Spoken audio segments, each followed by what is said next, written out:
జై శ్రీరామ్. నేను పగడాకుల బాలస్వామి, విశ్వ హిందూ పరిషత్.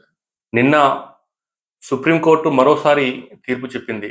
ఎవరైతే హిందూ ధర్మంలో ఉంటూ ఎస్సీ ఎస్టీ సర్టిఫికెట్ ఆధారంగా లబ్ధి పొందుతున్నటువంటి వాళ్ళు ఎవరైతే ఉన్నారో, మతం మారితే వాళ్ళ యొక్క సర్టిఫికెట్ కూడా రద్దు అవుతుంది అనేటటువంటి విషయాన్ని సుప్రీంకోర్టు మరోసారి స్పష్టం చేసింది.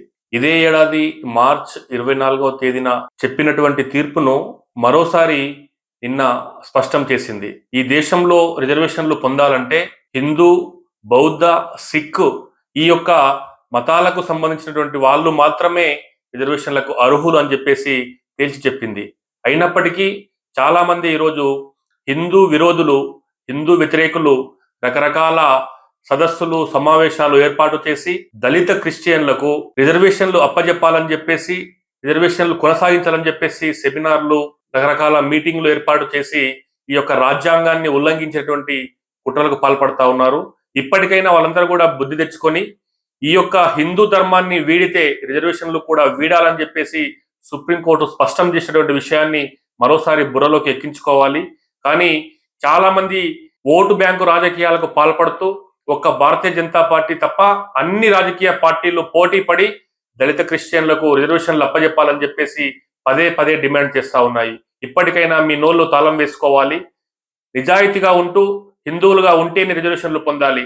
కానీ సర్టిఫికెట్లో మాత్రం రిజర్వేషన్లో పొందేందుకు హిందువుగా ఉంటూ నిత్య జీవితంలో, నిజ జీవితంలో క్రిస్టియన్గా జీవితం ఆచార వ్యవహారాలు అవలంబిస్తున్నటువంటి వాళ్లకు వెంబడే వాళ్ళ యొక్క సర్టిఫికెట్ రద్దు చేయాలని చెప్పేసి విశ్వ హిందూ పరిషత్ డిమాండ్ చేస్తా ఉన్నది.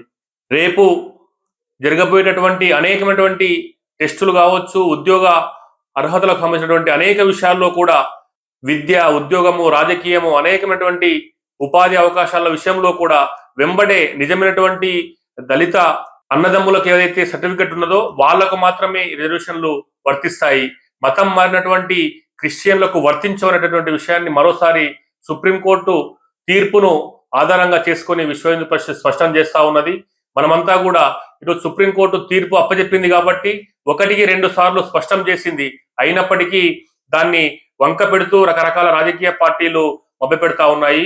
ఇప్పటికైనా ఎవరైతే ఎస్సీ సర్టిఫికెట్ ఆధారంగా లబ్ధి పొందుతూ మతం మారారో వాళ్ళ యొక్క రిజర్వేషన్లు రద్దు చేయాలని చెప్పేసి డిమాండ్ చేస్తా ఉన్నాము.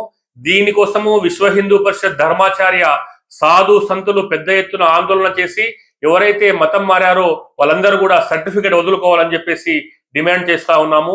ముఖ్యంగా ఈరోజు ఎంట్రన్స్ టెస్ట్ జరుగుతూ ఉన్నది. రిజర్వేషన్లు ఇంజనీరింగ్ కావచ్చు, మెడిసిన్ కావచ్చు, రకరకాల విద్యా ఉద్యోగ అవకాశాల కోసము ఎస్సీ సర్టిఫికెట్ అప్పజెప్పి లబ్ధి పొందితే మాత్రం వాళ్ళపైన వేటు వేయాలని చెప్పేసి గ్రామ స్థాయి నుంచే కూడా ఎవరికి వారు ఉద్యమం తీసుకురావాలి. సుప్రీంకోర్టు స్పష్టం చేసింది, ఈ యొక్క మతం మారినటువంటి వాళ్లకు రిజర్వేషన్లు పొందేటటువంటి అర్హత లేదని చెప్పేసి తేల్చి చెప్పింది. కాబట్టి ఈరోజు దీని యొక్క అమలు కోసము ప్రతి హిందూ కట్టుబడి ఉండాలి. ప్రతి హిందూ ఎవరికి వాళ్ళు ఆ యొక్క ఎంఆర్ఓ ఆఫీసులో, ఆ యొక్క జిల్లా కలెక్టర్ కార్యాలయంలో ఫిర్యాదు చేసి ఎవరైతే ఎస్సీ సర్టిఫికేట్ పొంది క్రిస్టియన్ జీవితం అవలంబిస్తున్నారో, క్రిస్టియన్ ఆచార వ్యవహారాలు అవలంబిస్తున్నారో వాళ్ళపై చర్యలకు డిమాండ్ చేయాలని చెప్పేసి విశ్వ హిందూ పరిషత్ డిమాండ్ చేస్తా ఉన్నది. ఇదే విషయమై విశ్వ హిందూ పరిషత్ ధర్మాచార్య సాధు సంతులు పెద్ద ఎత్తున ఆందోళన కార్యక్రమాన్ని కూడా చేపట్టబోతున్నామని చెప్పేసి విశ్వ హిందూ పరిషత్ తెలియజేస్తా ఉన్నది. ఇప్పటికైనా ఖబర్దార్, హిందూ సర్టిఫికేట్ పొంది క్రిస్టియన్ గా కన్వర్ట్ అయినటువంటి ద్రోహులందరూ కూడా హిందుత్వాన్ని స్వీకరించాలి, లేదంటే సర్టిఫికేట్ వదులుకోవాలి. ఈ రెండింటిలో ఏదో ఒకటి చేయాలని చెప్పేసి విశ్వ హిందూ పరిషత్ డిమాండ్ చేస్తా ఉన్నది. జై శ్రీరామ్.